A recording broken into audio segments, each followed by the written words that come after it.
Were you close to Prodigy? I knew Prodigy. We've done stuff together. I wasn't real close to him, but I was, let's say I was industry close. Okay, I know exactly what you mean. It always shakes me up when someone younger than me dies. True. You know what I mean? And especially people that I've dealt with. I've interviewed Prodigy on a few occasions. We see each other, say what's up. Industry close, Exactly. like you said. Like we've done projects. The Exactly. interviews, like how you probably done songs. And I've heard that he was sick for a while. Right. With the sickle cell and everything else like that. But to suddenly die at 42 is... Yeah, I think it kind of makes you realize that, like, we get up every day, we live, we do simple shit. We come here, we do this, get in our car, drive, go get a cup of coffee, some water or whatever. And I think when something like that happens in our community of this rap shit, because let's face it, if he was just another normal nigga and died at 42, it'd be like another motherfucker died, whatever, had a heart attack, whatever, so whatever. But because it's our hip hop community and we are so close knit with motherfuckers, with each other, I think like it hits home to us like, damn, he didn't get shot in a drive-by, or he wasn't selling dope, or got caught up in some beef bullshit. Like, my nigga just died. I think that just, it kind of hits home to niggas that realize like, shit, like ain't shit promised. You know what I'm saying? Because you can be right here with a motherfucker today making a song, and tomorrow you hear on the news they done OD'd or they done died in their sleep, or so I think that kind of hit home to a lot of people in the rap community because he was still a stellar artist. You know what I'm saying? He was still a motherfucker going out on the road, doing shows, doing interviews and shit like that. So for him to pass like that, and then like you said, it wasn't a case of, well, damn, he was sick for the past 3 months, or everybody knew he had sickle cell and was fighting Right. it, but he was fighting it. Right. So it was kind of a shock when Primo called me and was like, Prodigy just died. Yeah. I was like, wow. Right. I mean, he was on tour with Ice-T, right? They just did he got sick when they did their last show in Vegas. And from what I heard, because Alk is on tour with him, Alchemist. Mm-hmm. From what I heard, he didn't feel good after his last show, and they took him to the hospital, and something about he started choking. Right. There was a story that he choked on an egg. I heard that story too. Yeah, and I actually checked with TMZ on this because we had put it up and people were just murdering us in the comments. And because what had happened was they couldn't exactly prove he died from the egg. Exactly. So the way it was presented was he was in the hospital and he choked on an egg, which had nothing to do with his death, but it kind of did from what I was told, is that he actually choked on the egg, but they haven't really done the autopsy yet. Exactly. From what I was told, I wasn't told the egg thing, but I was told he started choking. Okay, so you heard that from the inside camp? Yes, I heard from the inside camp that he started choking. That's it. Why he started choking or from what, I didn't go on that level, but I just heard he started choking. Yeah, and then from the choking, I guess maybe someone wasn't there to clear his throat, his airway or whatever, and it just closed up.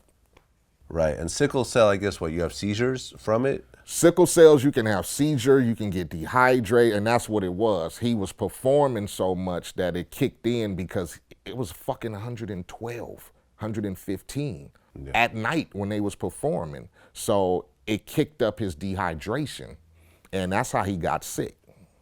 Yeah. Sad, man. It's fucked up to lose somebody that a lot, like I said, P had a lot of respect from a lot of his peers in this music business. So it's like it resonate hard when you lose somebody like that who is significant in hip, because Mobb Deep was significant in very hip-hop. much so. You know what I'm saying? Very, very much so. Like so many classic songs. Exactly. I mean, shit, I played Mobb Deep, and not just on the fact of just oh yeah, it's another, you know, I listened to Mobb Deep, so. Right. And I think that they were sort of responsible for kind of igniting East Coast gangster music. I could say that. I could say that they were more hoodie than your typical East Coast, you know, LL, Eric B. and Rakim, EPMD, Tribe Called Quest. Yeah, totally different. They were, totally different. They were totally different. When I heard rock you in your face, stab your brain with your nose bone, the imagery was something that I hadn't really seen, or I mean, heard before. It was like, no one was saying shit like that. No, they brought out that like you want to say, that hood shit from the New York cats, you know. Like I said, niggas in New York was always hard, you know, went to projects, the boroughs, whatever, but those were the first cats to me who identified, like you said, with gangster shit. Like they had gangster music coming from East Coast niggas. That's what I looked at with Mobb Deep. Yeah, no, they put you in the Queensbridge project. Exactly. Like you really were right there with them. Exactly. Like I said, no disrespect to other niggas. Like we know niggas have they hood tales, but they reminded you of some gangster niggas, some East Coast gangster niggas. And the thing about Prodigy, and I didn't know him that well. Like I said, we just did a few interviews here and there. We'd run into each other. But based on what I saw on TV and then hanging out with him, and I don't know him well enough to say this, but I'm just going to go ahead and guess. It seems like with his health situation, he was never really happy and smiling and joking. There always was sort of like this aura of sadness around him. And I don't know whether that was dealing with the health issues or not. I mean, some people just put on that guard because you don't know what to expect from this business.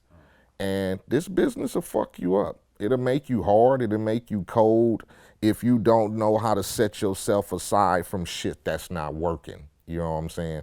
And that's what you have to learn, because it'll give you this motherfucking shit will give you that attitude like, man, fuck everybody, and then you know everything is cold, so your music is cold, everything is about fuck this and fuck that and shoot 'em up this, and you know, so this game can run you down hard to where you can't put a smile on, because ain't shit to smile about it, especially if you've been in this motherfucker for 20 years trying to eat and you still climbing that motherfucking ladder. You know what I'm saying? Right, because I remember at one point I was kind of hanging around with them dudes a little bit, and this was before he went to jail.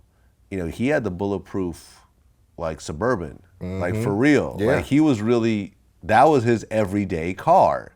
He rolled around every day in a bulletproof fucking car.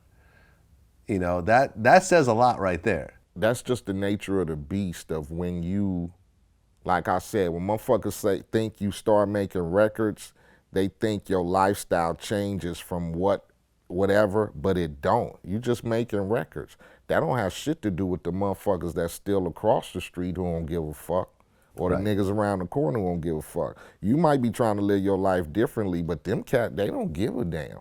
Don't give a fuck if that nigga is rap master this or top billing that or whatever.